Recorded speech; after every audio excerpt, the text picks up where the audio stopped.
Quote nila yung mga stand ng ilang mga former Supreme Court justices.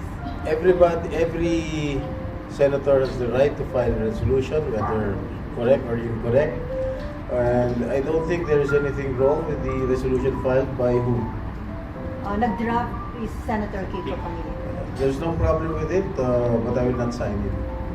Do you think makakakuha ng enough support yun para ma-adapt ng Senate? I do not know. I do not...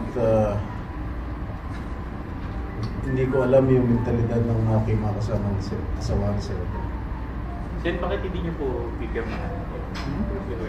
Because ang sabi ng Supreme Court, it is already executory. Alright? So we have to abide by the ruling of the Supreme Court. Sir, tingin niyo hindi pa encroachment yun sa Hindi. sole power ng Senate to try? Because the Supreme Court is the highest court of the land. And it forms part of the fundamental law of the land. So do you That think, is what I learned from the College of Law. so sir, sa August 6, do you think kasama yun sa pagdedebatihan ninyo yung resolution? I do not know. Pag na-calendar siguro. Mhm. Pag na-file siguro, and if it will be referred to the appropriate committee, then Pero dun sa focus. nakakausap nyo ng mga senador, karamihan ba? Ano yung sentiments ng mga karamihan ng mga sentimento ng kapwa senador ko is to abide by the ruling of the Supreme Court.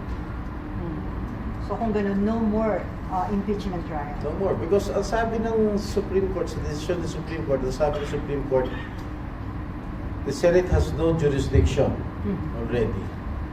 Dahil unconstitutional nga yung final ng House of Representatives. So, we do not have any jurisdiction anymore. And the Senate will not convene as an impeachment court because we do not have any jurisdiction anymore. Pero sir, open ka pa rin na pakinggan yung mga yung mga arguments ng ilang mga legal Of course. Of course. So pwede pa mag-change yung mind. Hindi na. Sir, sa Because I will abide by the decision of the Supreme Court. Kahit pa maganda yung kanilang dahilan. Ultimately, ang Supreme Court naman ang masusunod. Unless Hindi naman sila. Unless pag nag-file ang House House. ng MR. MR at ma-reverse, that's the time we will abide by the ruling. Kung So, ni-reverse ng Supreme Court. hintayin niyo ba, sir, muna kung mag-rule yung SC doon sa MR? Hindi na. We will already decide on August 6. Magbobotohan na. Yes. Whether to abide or not to abide. Sir, Sir, ang pagbobotohan doon, sir, kung o-abide pero hindi i-dismiss. Eh, parang ano rin. If you abide by the ruling of the Supreme Court, technically, that's not amount to dismissal of the case. Pero di decision. Well, I'm not a lawyer, pero yun ang interpretation ko, ha? So mag-decision kayo as a legislative body, hindi as a Yes. No, not as an impeachment court. Dahil we will never convene again as an impeachment court dahil wala na nga kaming jurisdiction. sayang yung route. Sir, anong payo Souvenir. nyo? Ha? Mag-file na lang ulit sila sa susunod na taon? Yes, yun ang sinabi ng Supreme Court, di ba? Mag-file sila sa February 6.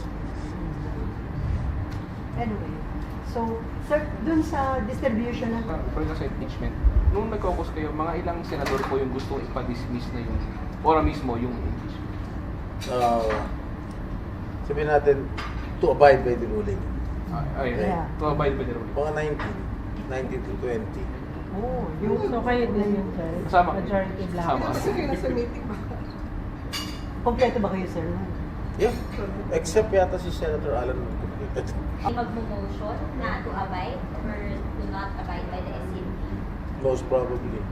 Tapos pagdedebate na. Do you expect Siguro magbubutuhan. Hindi lang pag-debate yan, pagbubutuhan.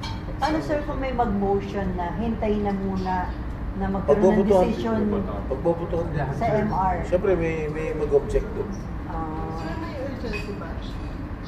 Na mag-decide. Para matapos na yun. I mean, matapos na yung issue. So talagang, talaga lahat yan mag-settle. Dapat sa Monday. So, yung mga non-lawyers like myself, asked for an extension. Ang gusto ni Senator Risa, August 11 na magdebate o pagbotohan. So we met halfway. So ganoon August 6. Idea sir, no August 11 para in case may file ng house. Yes, oo. Hanggang August 11. Hanggang August 11. Hintayin mag-file ng house yung MR nila. But based sa discussion, paano nyo na-identify yung 1920? Wala naman siguro kung ano doon, botohan yun ha? Ha? Yung 1920 kasi nasabi nyo to abide by the SC ruling. Paano nyo na-identify? Dahil based Una nga sa body language nila. Pangalawa sa salita nila. Malata mo naman kung sino. pero hindi naman nagkaroon ng parang ano kayo. Hindi. Walang ganun.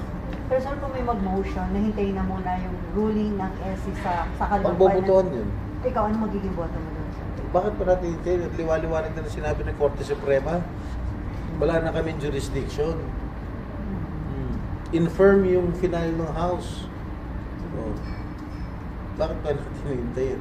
Ngayon, kung babalik na rin ng Supreme Court o i-grant ng Supreme Court Yung yung MR. MR ng HOR, wala na kami magagawa.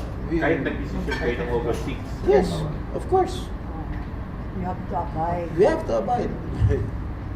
Alam mo, if we will not abide by the ruling of the Supreme Court, we are going to flirt with a constitutional crisis. And if there is a constitutional crisis, what will happen next?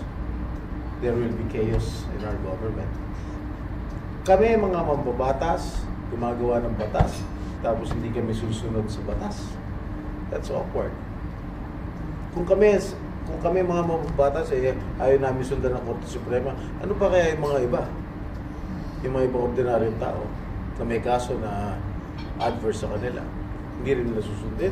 Magkakagulo yung gobyerno. Kahit sir na sole domain ng Kongreso ang impeachment. Oh, full power. Still, we have to follow the ruling of the Supreme Court. Pag hindi natin susundin ng Supreme Court, sino pa susundin natin? Sino pa susundin namin? Meron nga nagsabi, mas mataas pa nga daw yung mas makapangyarihan ang impeachment court sa Supreme Court. I beg to disagree. Sir, sa minority, may mga nagsasabi na they will abide doon sa ruling ng Supreme Court. Others kept mum. Si Ping. Si Sen Subiri. Si Senator Ping, Tsaka si Biri. Tsaka si Senator Subiri. They will abide. How by about the- Lauren? Nag-express na rin siya. She was mum on it. Sir, paano pag mangyayari? Pag may nilabas na nag-MR sila tapos nag-iba yung desisyon ng Nag-grant ang MR. Pero nagkaroon Tapos naman. sabihin ng Supreme Court, sige, tuloy niyo. Nag-decide na kayo. Dito tuloy. Kahit na ba mag-decide kami. Pag inutusan kami na ituloy, dito tuloy namin.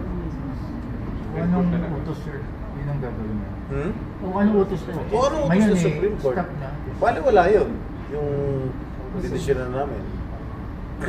We have to convene as an impeachment court kapag inutusan kami ng Korte Suprema, pagka nag-grant ng Supreme Court ang MR ng HOR.